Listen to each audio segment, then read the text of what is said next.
As we open up, I think it's important to touch on the fact that today we are dressed, as you'll see, in camouflage, in recognition of the soldiers that died for this country, the ngoLwesibini soldiers that died for this country, the ex-combatants that died for this country, that today this DA-led coalition and the ANC has abandoned and forgotten 30 years later. The same ANC that collaborates with racists, spitting in the face of those that died for this country, the soldiers. I'm now going to hand over to the Deputy President and the party leader of ngoLwesibini, Dr. Hlobo. Thank you, sir.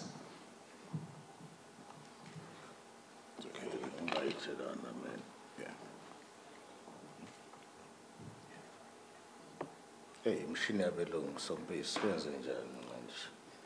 Ithi hayi izovuleka seyazi lento. Right, sanibona nonke. Good afternoon. I would like to extend my greetings to everybody at home, especially ubaba wethu Nqamalala. This is the press statement. I would like to acknowledge you, everybody here.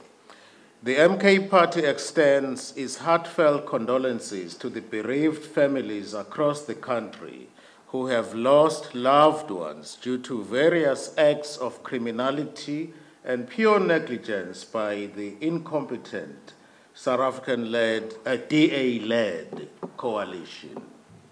We don't call it the GNU, it is a DA-led coalition. This coalition has already shown signs of fundamental disunity that can only reverse the gains of transformation in South Africa. By way of example, some of the laws, including the NHI, the Bella Act,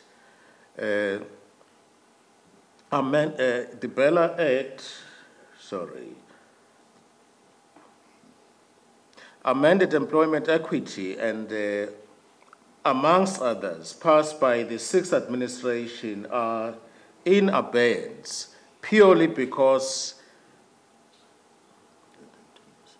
the then 20% DA has now found a 40% amenable ANC partner to reverse and undermine transformation. President Ramaphosa has capitulated to unreasonable demands by his DA handlers in an attempt to reinstate some of the racist clauses already discarded by the administration. Furthermore, even in Parliament, we are saddled with extreme DA minister-led incompetence pertaining to the setting up of the Dawn as an alternative to banned Parliament. Parliament decided in June already that the Dawn must be set up, yet Public Works under the DA minister is still on one step taken in September to effect the project plan. It is embarrassing to mention that even as we speak, Parliament still does not have a total cost breakdown beyond the estimated cost of 12 to 20 million rand.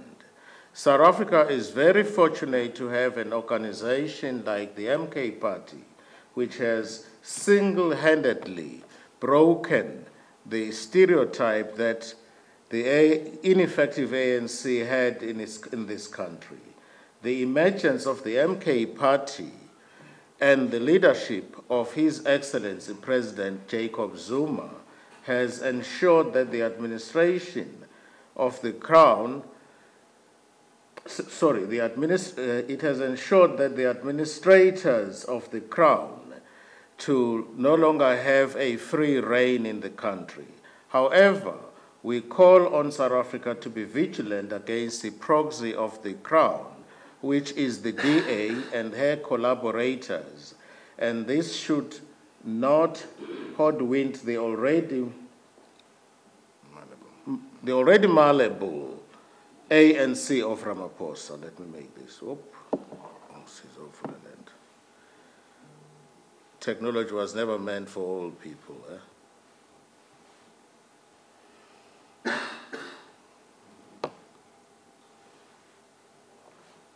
I apologize for that. Sorry, I've already read that. To add insult to injury, we have seen how this government protects its own while the people suffer. The recent decision by the NPA, that is the National Prosecuting Authority, not to prosecute the president over the Phala scandal is a clear example of how justice in this country is reserved for the powerful. Millions of rands were found hidden on the president's farm, yet he walks free without facing any consequences. This is a slap in the face of every South African who demands accountability and fairness. If this government truly cared about transparency and justice, they would ensure that no one, not even the president, is above the law. But instead, we see them closing ranks, protecting each other, and letting corruption thrive while the people continue to struggle. The MK party has been deliberate and systemic in its attempt to salvage South Africa from the rot of the DA-led coalition. Our approach is informed by our people's mandate and is encapsulated in our manifesto, which has 8 pillars. All our efforts as the MK party are rooted in those 8 pillars. The Umkhonto weSizwe Party stands firmly in solidarity with the working class, the downtrodden people, and all South African and black in particular. The ANC, which should now be referred to as a former liberation movement, with its so-called Government of National Unity, which is DA-led coalition, as informed by the right-wing forces, as led by the ANC of Ramaphosa and the Democratic Alliance. This neoliberal fraternization of grand coalition with racists whose agenda threatens to reverse the revolutionary gains made by the people of South Africa can only be referred to as the treasonous cop-out of dysphoria and fortune pact, a deal with the devil. This neoliberal coalition, spearheaded by DA and sustained through alliances with apartheid-era beneficiaries, symbolizes a betrayal of the working class and the people of South Africa. It is an affront to the principles of national democratic revolution. These developments reinforce our shared conviction. It is time for all progressive forces to come together and resist the neoliberal agenda aimed at deepening inequality, poverty, and dismantling of public services crucial to our people's well-being. The DA-led coalition under Ramaphosa has perpetuated the indignity of South Africans by preserving a constitutional framework that serves the elite rather than the people of this country. The Constitution, hailed as progressive, has in fact become an obstacle to land reform and the transformation of the restoration of dignity, I beg your pardon. It protects the property rights of those who historically stole the land and ensures the continued marginalization of the majority. Under the MK party, we would scrap the constitutional supremacy in favor of that which prioritizes the dignity and sovereignty of the people.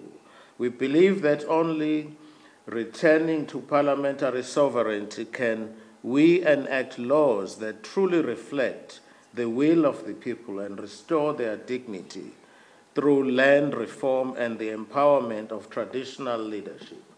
This is what a revolutionary government delivers in 100 days. Indeed, the current constitution stands in a way of reclaiming our land and mineral resources. The DA-led coalition has used constitutional protections and the ANC ambivalence to delay land expropriation and the nationalization of mineral resources, allowing white monopoly capital and foreign corporations to continue plundering our people, our world. The MK party would move swiftly to repeal this constitution, which safeguards the interest of the elite and restore parliamentary sovereignty, which allows elected representatives to act in the best interest of the people. Through this, we would ensure that land and resources are transferred back into the hands of the people, using the wealth of our country to benefit all South Africans, not just a privileged few. This is what a revolutionary government delivers in 100 days.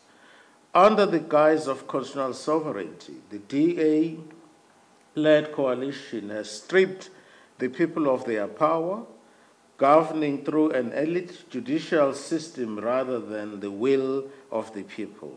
Instead, the ANC's obsession with so-called constitutionalism, it has alienated the masses from the decision-making processes. MK would return to parliamentary sovereignty, placing power back in the hands of the people's elected representatives.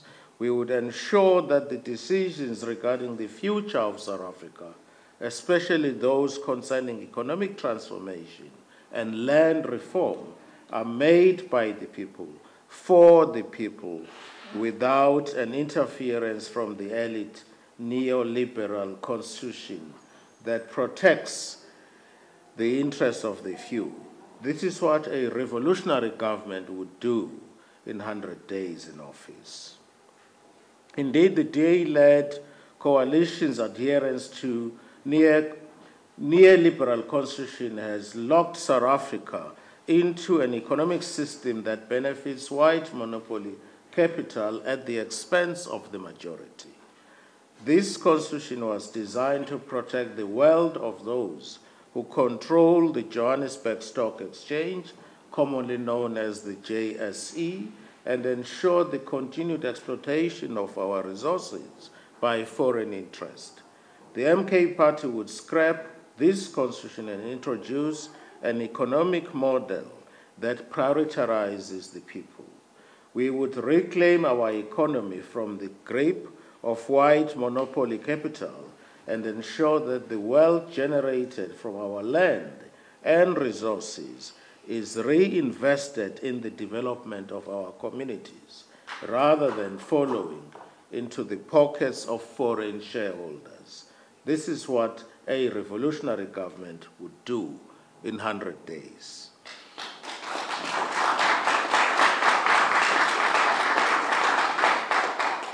Under the DA-led coalition's constitution, education and technological development have been left to decay, with the elite and sending their children to private schools, while the masses suffer an underfunded system. Indeed, this constitution has protected the interests of those who already hold power, ensuring that human capital development remains the privilege of the few. MK would scrap this constitution and introduce policies that invest heavily in building our human capital and technological capabilities, ensuring that every South African has access to quality education and the skills needed to thrive in this modern world. This is what a responsible revolutionary government would deliver in 100 days. The DA-led coalition's adherence to constitutional sovereignty has allowed the continued control of urban spaces by a wealthy minority, while the majority remain confined to informal settlements. Indeed, this constitution has been a barrier to spatial justice, ensuring that the legacy of apartheid geography remains intact. MK would scrap the current constitution and prioritize parliamentary sovereignty, allowing us to reclaim urban and rural spaces for our people. We must embark on a radical program of land redistribution and spatial transformation, creating inclusive and equitable cities and towns that serve the South Africans, not just a few elite people.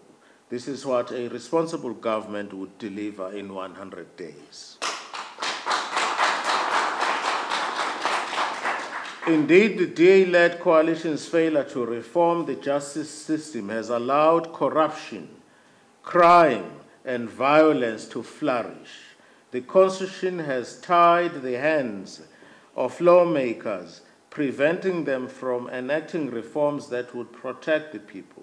The MK party would restore parliamentary sovereignty and scrap the Constitution, allowing us to build a justice system that serves the people.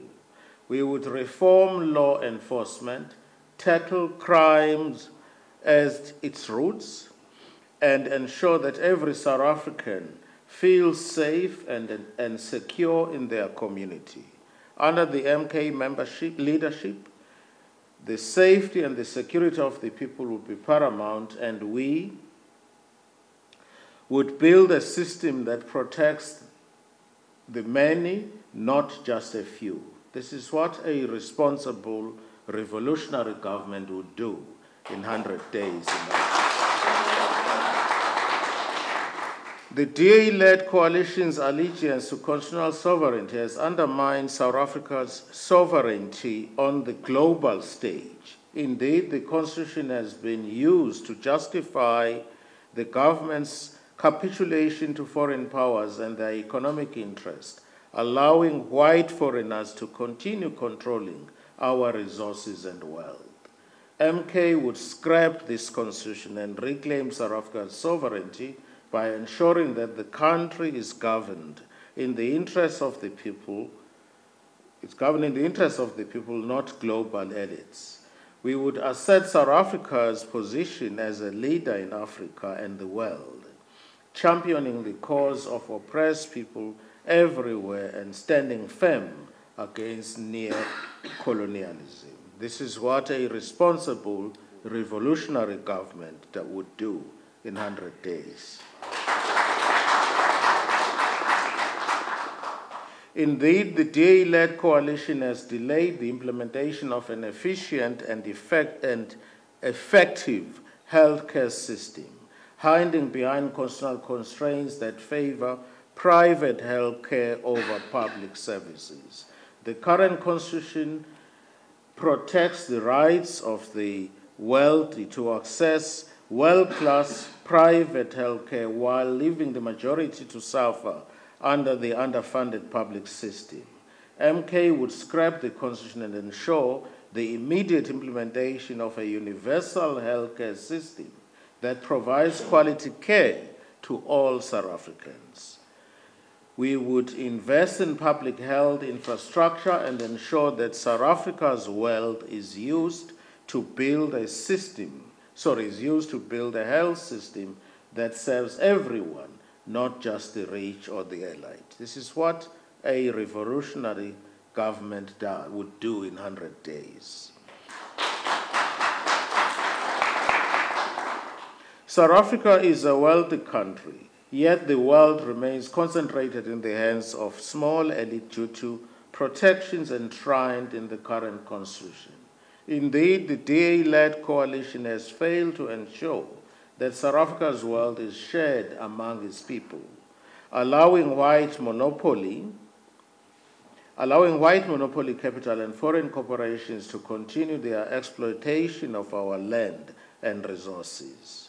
MK would scrap the Constitution and return to parliamentary sovereignty, enabling us to reclaim the wealth of South Africa and ensure that it is shared among all South Africans.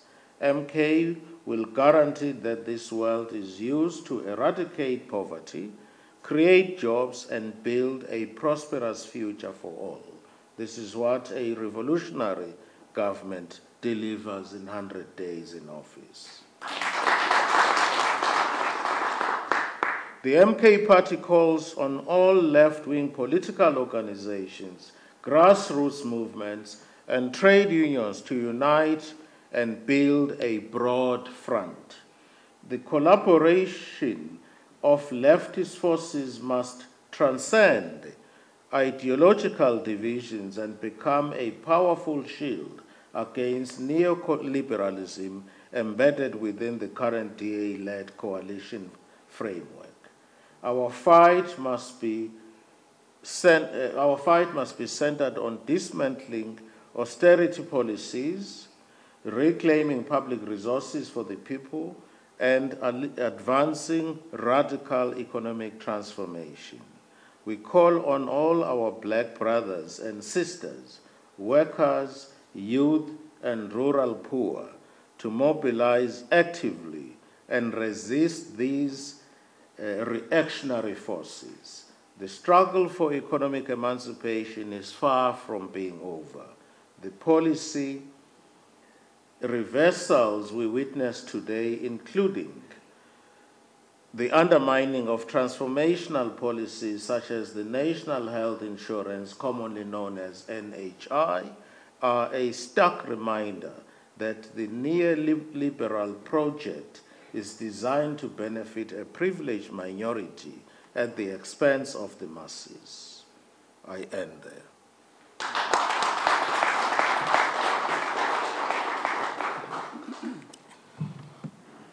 Thank you, DP. We'll open up for questions, take into consideration that we have to be in the National Assembly. So we'll start 1, 2, 3. Yeah. Thank you. Good afternoon. Lindsay Daly from the Eyewitness News. Given that you're not able to scrap the Constitution at this point in time, what new bills or legislation will the MK Party be tabling anytime soon that will bring about some of the ideals that you have just outlined, Dr. Shulke? Thank you. Thank you, Dr. Shulke and Jason Felix, News 24. You spoke extensively on the ANC and what we call the so-called GNU Government or GNU. What has been the synopsis of your 100 days in Parliament? Then the second question I want to ask you is just a personal question to you, Dr. Shulke. The JSE matter, we've heard about this matter in court, in the Western Cape High Court, but we've never heard personally from you as to how this matter affected you, and you've made arguments through your lawyers and through your advocates to that effect. But what is your view been on this whole, if I can call it, court case against you? Thank you. Ten stel van die 24 in die Burger newspaper. I just want to find out a little bit more after the interview of Advocate Busisiwe Mqwebane yesterday, in which she said that MK made various offers to her even before Floyd Shivambu joined you guys. Is there still an interest in Mqwebane? And maybe she joined already? Is there any update you can give us on that matter? Thank you.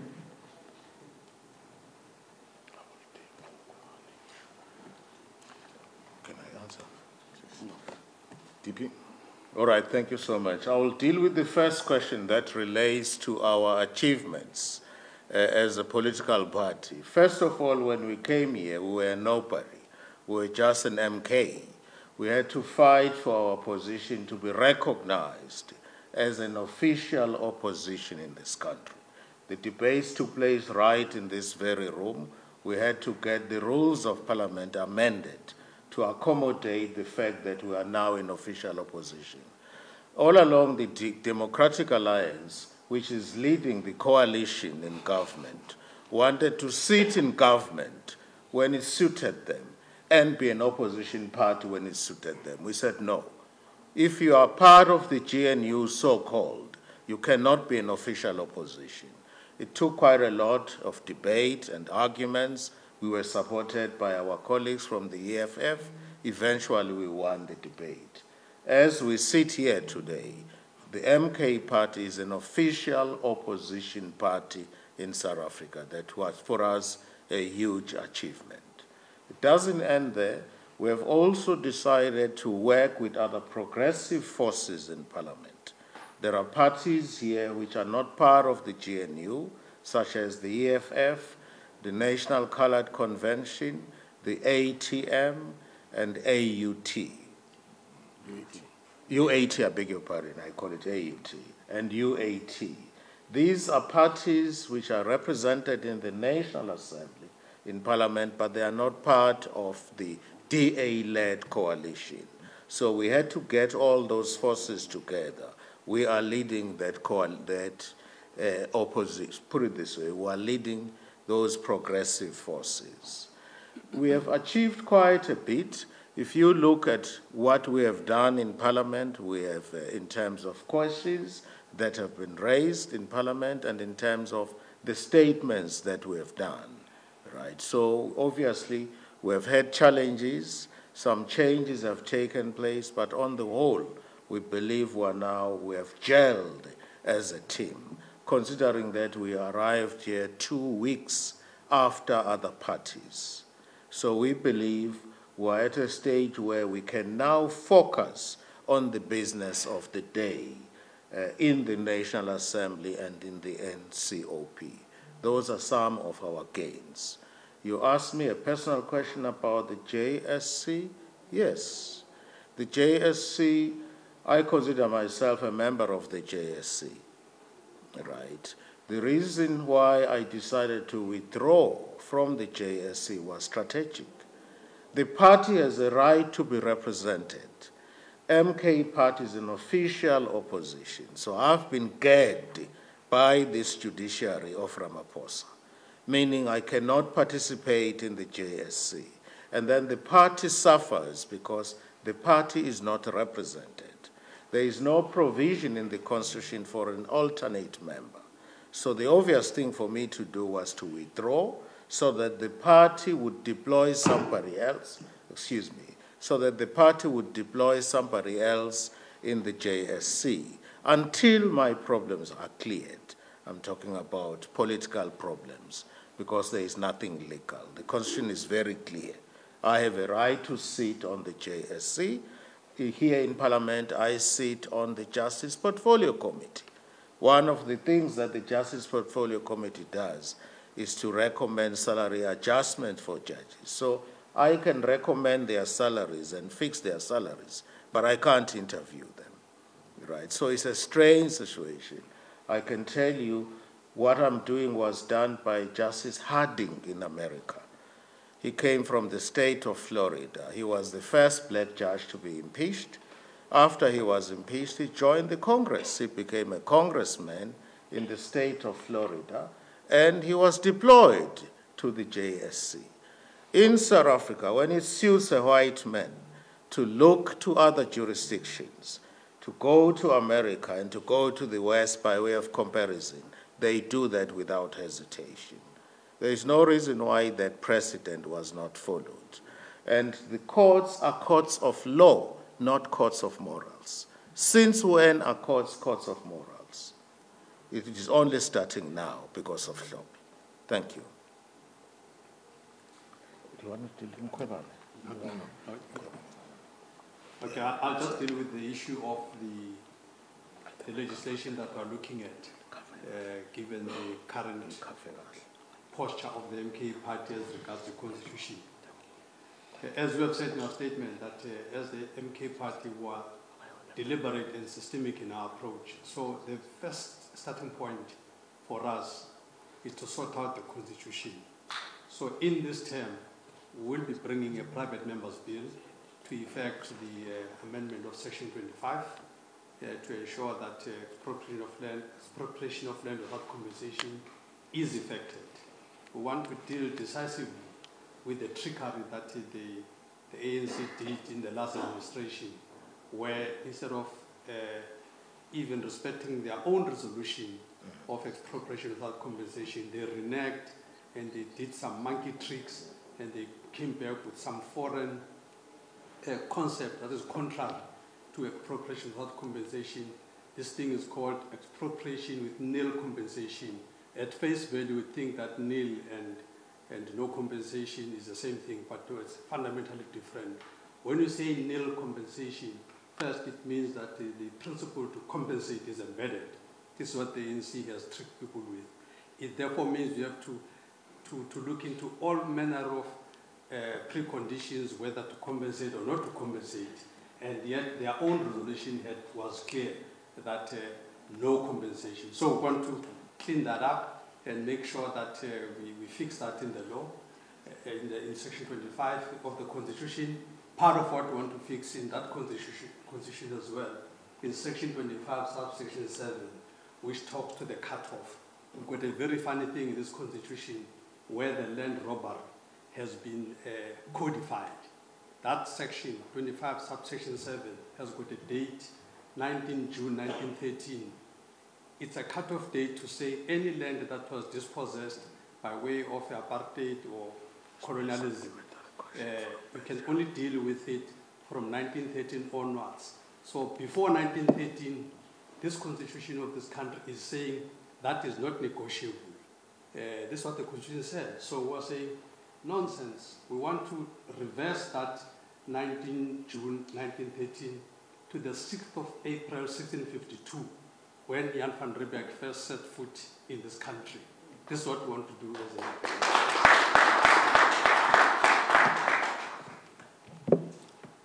I think, what was the next question? Mkhwebane. Do you want to take the issue of Mkhwebane? Yes. Advocate Mkhwebane is not a member of Umkhonto weSizwe Party. She is at liberty to join Umkhonto weSizwe Party, just like every South African is at liberty to join Umkhonto weSizwe Party, including you, journalists.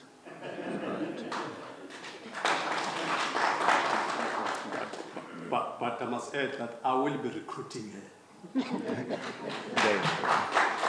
I think Chief Whip was going to say, if my wife was a member of the EFF and I was MK, I would be agitating that she joins.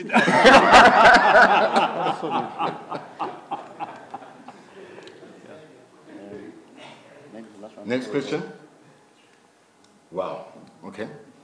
Thank you very much, South Africans and members of the media houses. Thank you for gracing us with your presence. This will be the end. We will see you in the National Assembly. Don't miss it. You want to be there. Thank you. Good afternoon.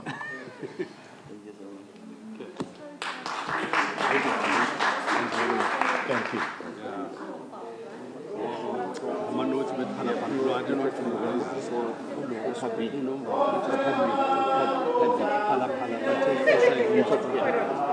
Let's deal with the issue of whether an impeachment is go ahead.